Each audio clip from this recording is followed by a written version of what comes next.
Hello everybody, my name is Ray. Welcome to the Evangelical Dark Web. Today we're going to be discussing strategy as it relates to the Southern Baptist Convention. Now, many of you might have caught my live stream on the annual Southern Baptist Convention of 2023.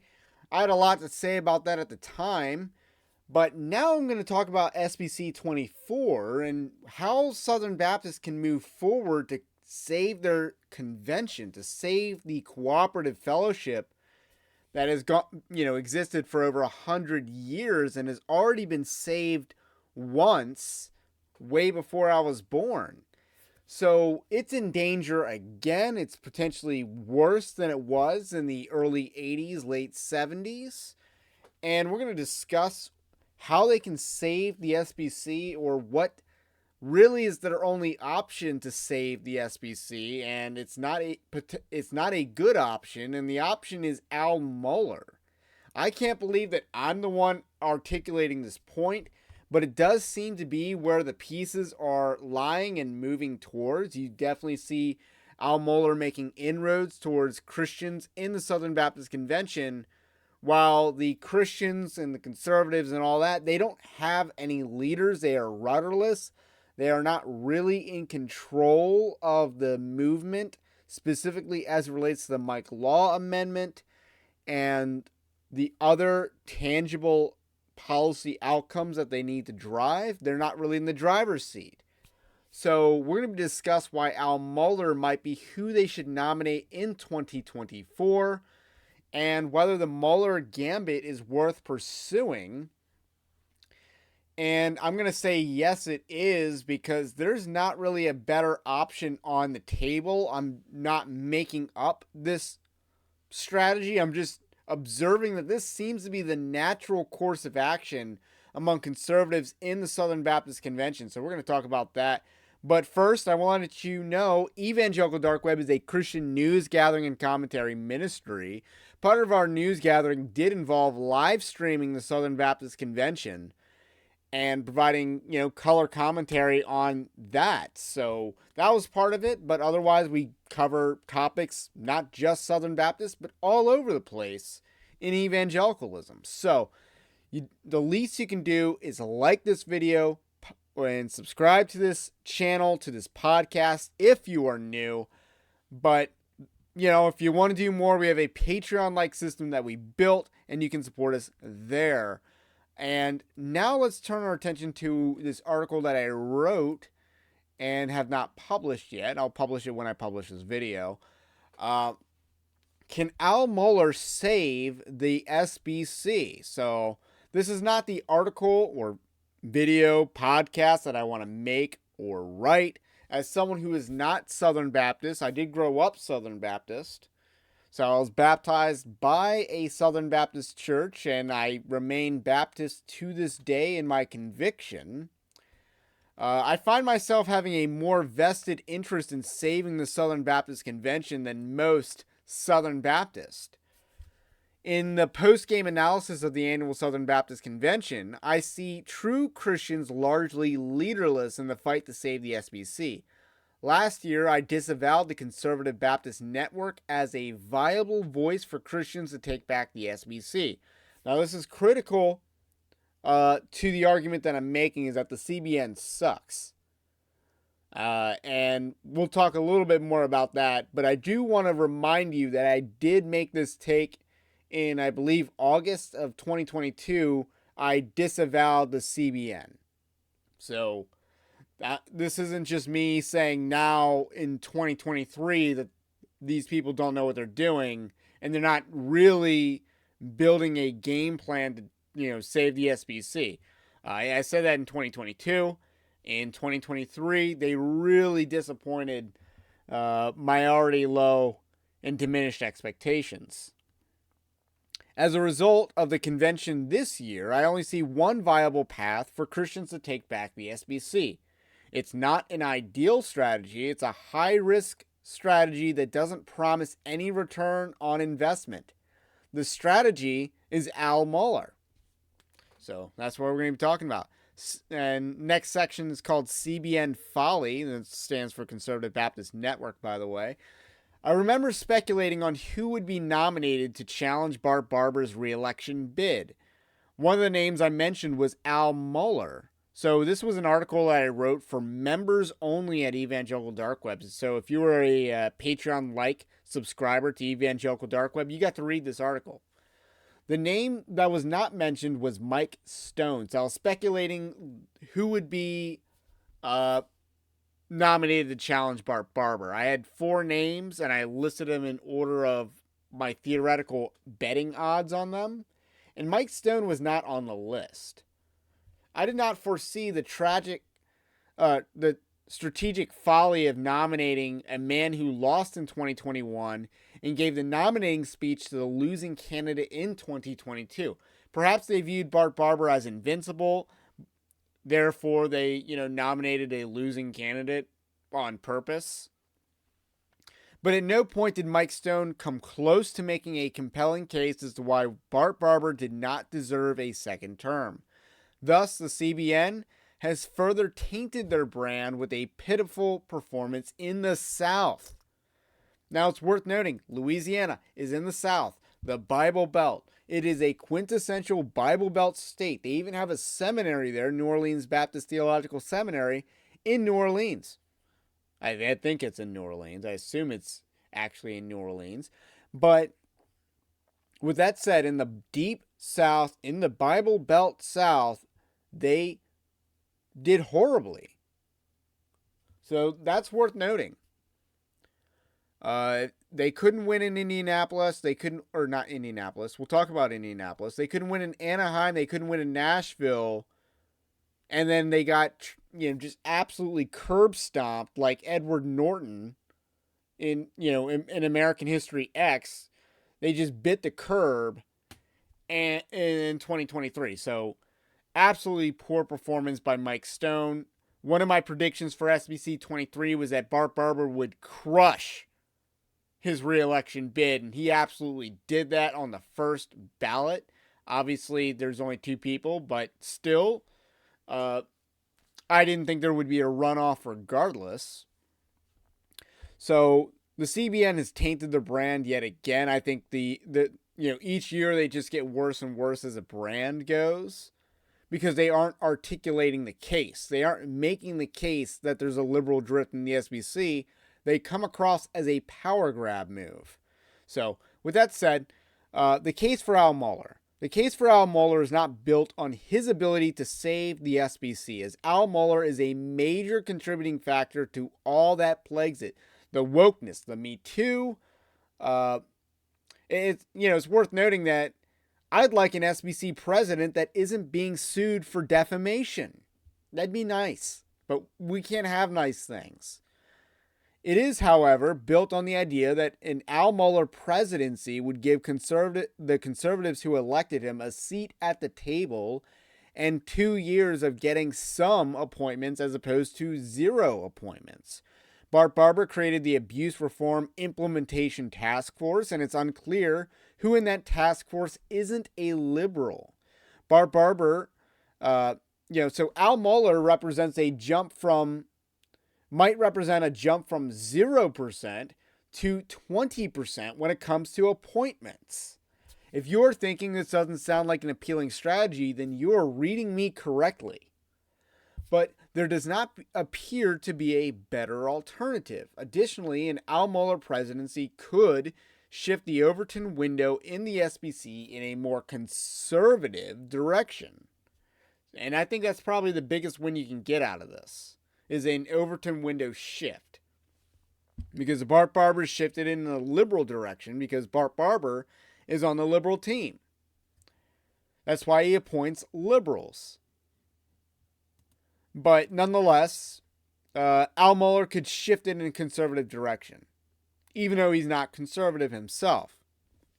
In 2021, so let's talk about Al Mohler's electability real quick. In 2021, Al Mohler was embarrassed to come in 3rd place in the first round of voting for SBC president. Remember, Al Mohler ran for president. We assumed that Al Mohler was going to be a top 2 candidate. We thought it was between Al Mohler and Mike Stone, and then Ed Litton just comes out of nowhere with the backing of the North American Mission Board and Danny Aiken and all that. So that was a shock, but that's what happened. However, I noted when pondering candidates, so this is an excerpt from the premium paywall article that I wrote. Al Mohler has made clear inroads with the Conservative Baptist Network, and last year the convention was ceded the mic by Bill Askell, Tom Askell's brother, to defend the SBC against women pastors. So conservatives are appealing to the credibility of Al Mohler. Feminism will be a major issue in 2023, and Al Mohler's track record on this issue is quite consistent. And I mean that in recent history, not overarching history. His track record against feminism isn't all that good. He's a Me Too guy, but understand that on the issue of female pastors, people see Al Mohler as a rock star on this issue, which is bizarre, bewildering, but nonetheless is true. Electorally speaking, Bart Barber never becomes president if Mike Stone and Al Mohler's voting bloc was consolidated in 2021. This is a compelling narrative for a formidable candidate. So that's just basic election math. So indeed, the math of Nashville favors Al Mohler in Indianapolis. This brings me to a prescient point. Location, location, location. Part of why Al Mohler made a run in 2021 is the proximity to Louisville. It made him more viable of a candidate. Indianapolis is even closer to Louisville than Nashville is. It's almost an hour quicker of a drive, just so we're clear, meaning Al Mohler can mobilize his people to show up. In a potentially crowded field, Al Mohler already has a considerable voting bloc to vote for him.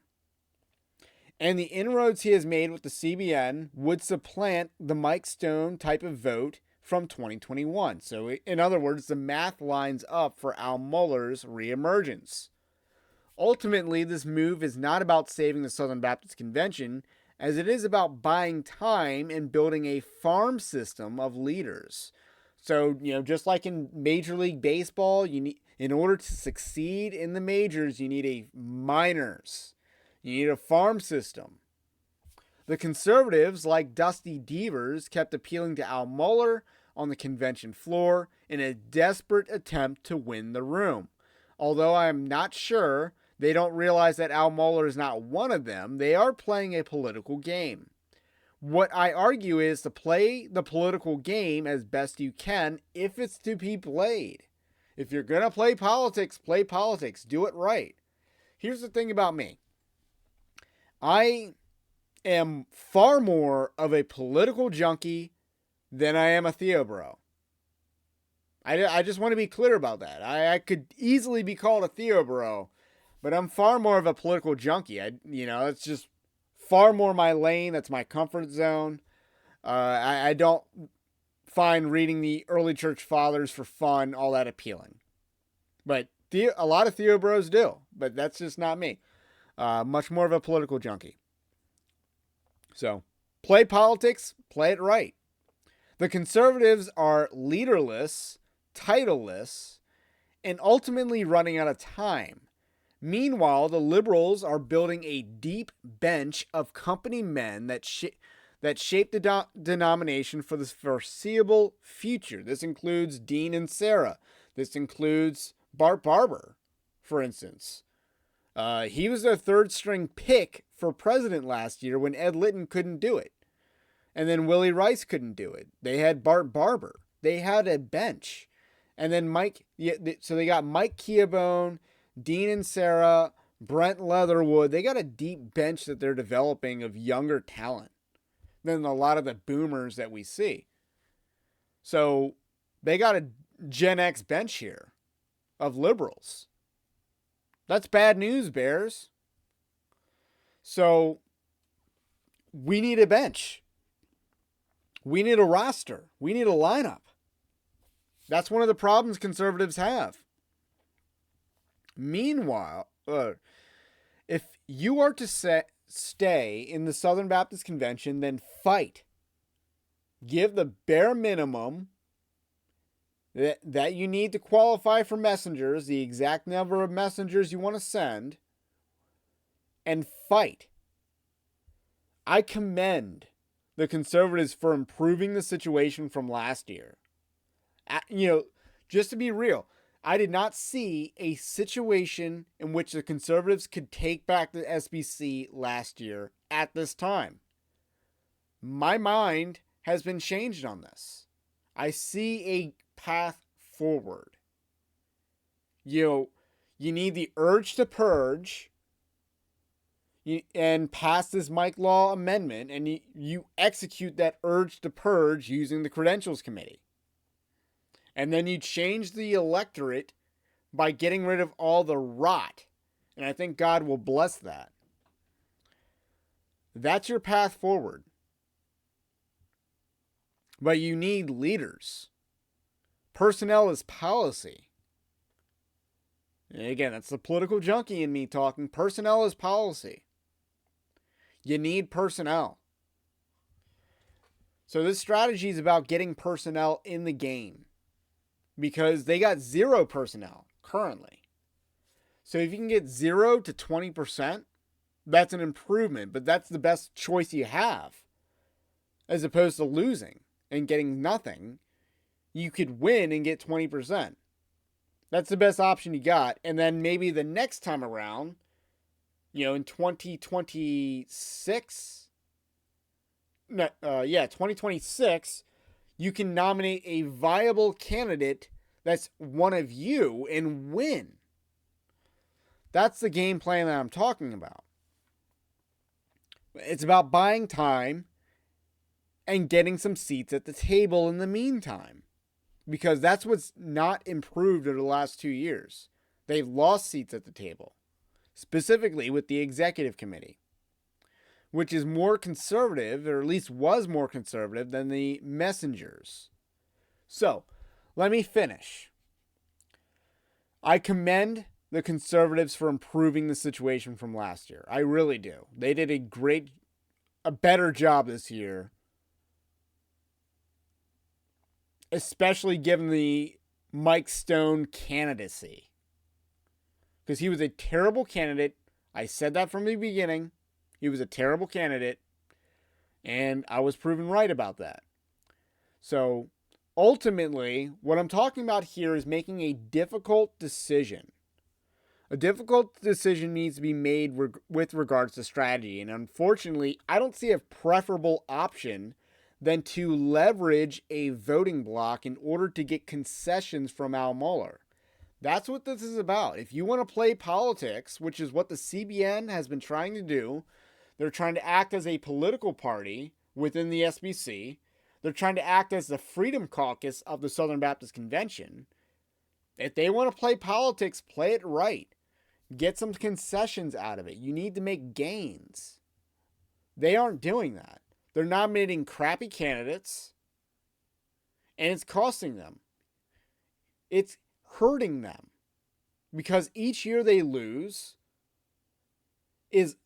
means another year it'll take to complete a conservative resurgence 2.0. This will take about 10 years to execute. It takes about 10 years to execute a conservative resurgence in the Southern Baptist Convention. That's how long it took the first time. It's going to take that much more time this year. And you've already lost 4 conventions. 2020, 2021, 2022, and 2023, along with the prior years. So you've lost a lot of time. So I'm trying to get conservatives to get some people in positions of power in the SBC, because this is where they're headed anyway. They are already rallying behind Al Mohler as a champion for patriarchal male headship in the church. They're rallying behind him for that. I'm just saying, go all in on that strategy, get some concessions, leverage your base, and make a deal with Al Mohler. Al Mohler's a politician. He's a pro. That's why he stayed alive this long in the SBC. He's a pro. leverage that to your advantage as opposed to being played the fool and made to look like chumps against the likes of Bart Barber and Ed Litton. So this is a depressing kind of video, but nonetheless, this is where I'm at with the SBC right now. So that's all I got to say about that for now. Have a blessed day, and we will catch you on the next one.